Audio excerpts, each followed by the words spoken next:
So I think the last couple of guests that we've had on here have all mentioned some element of preparation. I think entrepreneurs get maybe a bad rap that they just kind of fly by the seat of their pants, or they just kind of dig in, or cross their fingers and jump. No, those are the ones that fail, like me. Yeah, it's different. I just took off and it was terrible. Actually, no, that's not even true. I actually did prepare, it took some time, saved a bunch of money and everything, but didn't work. So, but in preparing, walk us through, okay, there is a problem. I can solve it. Should I solve it? Like what was the decision tree there for you? Yeah. It was, that's a good question. So one kind of like rule of startups that we broke is, and I personally disagree with this, but it's, it goes a long way. And you can look at like Mark and James's company, being a subject matter expert, especially if you're starting an enterprise software play, is important. It goes a really long way with investors and hiring key team members. Nobody on our founding team knows anything like about construction, or that's not true. We've learned a lot, but didn't know anything going in, like all just completely research driven. So that was a challenge at first. And so I was forced to ask the question, how do you mitigate that risk right. of knowing basically nothing about the industry that you're trying to go in and revolutionize? And that was just, so I would wake up every day, go to construction job sites with my phone and just record interviews with the people that I thought were going to be our premier users, which were construction workers and their supervisors on the job site, and collected hundreds of hours of audio from them, would condense that into notes and try to basically come up with a story aggregating information from people who were experts. And so that helped a lot. And actually, I think that one advantage that I would mention to investors early on was we don't know anything, and that's made us more intellectually honest coming in. And so we're not just coming in with our own experience. We're coming in with understanding how business models have worked in other verticals that are similar to this, but we're like a complete blank slate. And that has proven so far to, I think, have been true, but we're still pretty early. So de-risking the process through customer discovery was a huge piece of it. Yeah. And the other piece was like getting a team together from day one that I was really excited about, that I thought was smart enough to go in and figure out these like unknowns, since we didn't know much.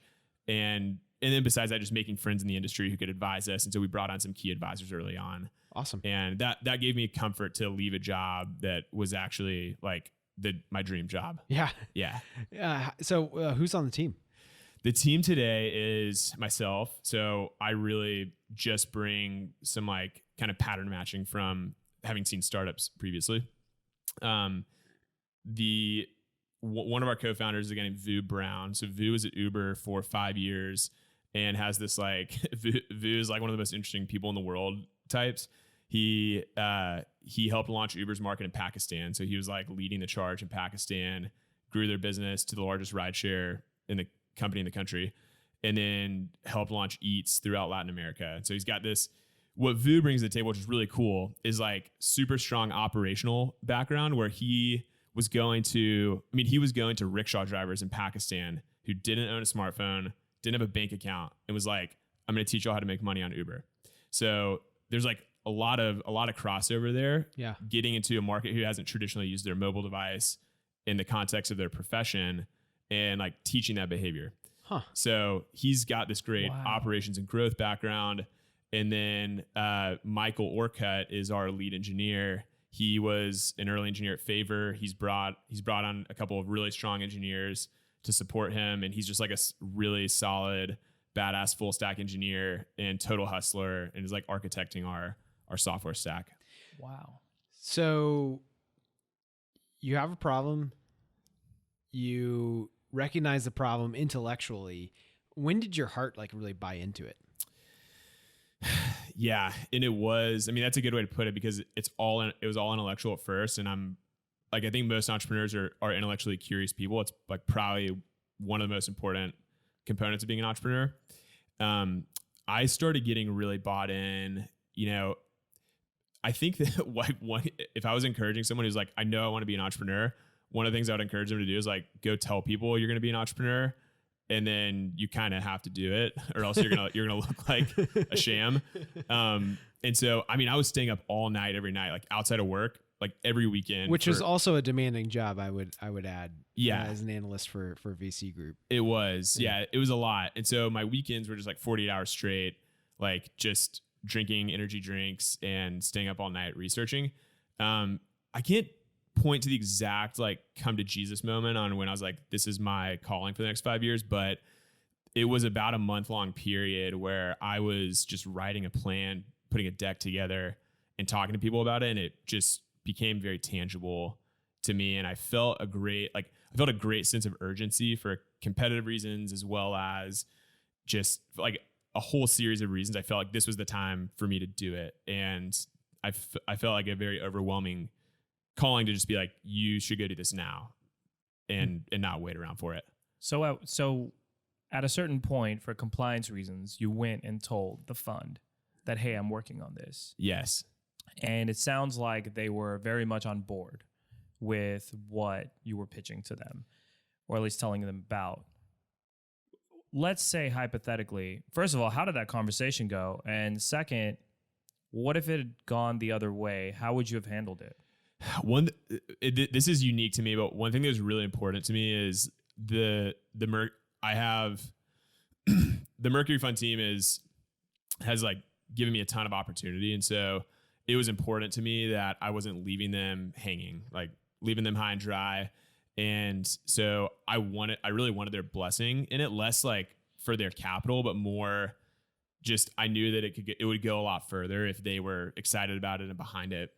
And so the first conversation, like I said, was just, hey, I want to make sure there's no like IP issues if I'm working on something on the side, you know? And they were like, no, it's fine. Everyone works on stuff here. Like everyone has a side project. Don't worry about it. And then, you know, the second conversation I think was like, oh, okay, this is what happened. I actually went and pitched this at my alma mater, which is Washington and Lee University. My boss, Blair, also went to Washington and Lee. So we had this entrepreneurship summit. Anyway, we went up there together, and I had told Blair like, hey, FYI, I'm going to be talking about this at the entrepreneurship summit. Cause I'm still close to the entrepreneurship professor there. And he saw the pitch and he was like, this is interesting. And when we came back, the conversation kind of started there about an investment. Did you have the heart for the idea before that conversation or after that conversation? Did I have the heart for the idea? Like, was I completely bought in at that point? Yeah, I would say, if I'm honest, I was kind of hoping that Mercury would get as excited about it as I was, because I knew that if they were, then it could help push us forward substantially. So at that point, like, but I also really didn't want to look like an idiot. I mean, you could really look like an idiot in front of your current employer if you're like, hey, I've got this fun idea that I'm working on the side, like, you know, but, and they're like, okay, tell me about it. And you're like, well, you know, you fall on your face in front of them. And then they're like, don't bring me stupid ideas like that anymore, which they would never say, but it was a thought. Let's say they'd have done that. Let's say like you would have gone in there, pitched it to them, and they would have been like, why did we even hire this analyst? You know, like what if in the back of their mind, they're thinking that. Yeah. Like, what would you have done in that situation? Do you still commit to this? Or would you really have gone back and been like, should I really give up this potentially very lucrative cushion? I say cushion, but it's a very hard job over this potential opportunity. Yeah. I think at that point in time, I was pretty bought in, and I had my friends around me supporting me. I had a lot of conviction in the idea, and I think I was going to jump anyway, but it's kind of hard to like lay out the counterfactual of if they'd completely shot it down, like the best investors that I personally know, if they were like, this is the dumbest idea I've ever heard, I probably would have like gone back to the whiteboard, but I was pretty excited about it at that point. Yeah. So I was planning to go ahead with it.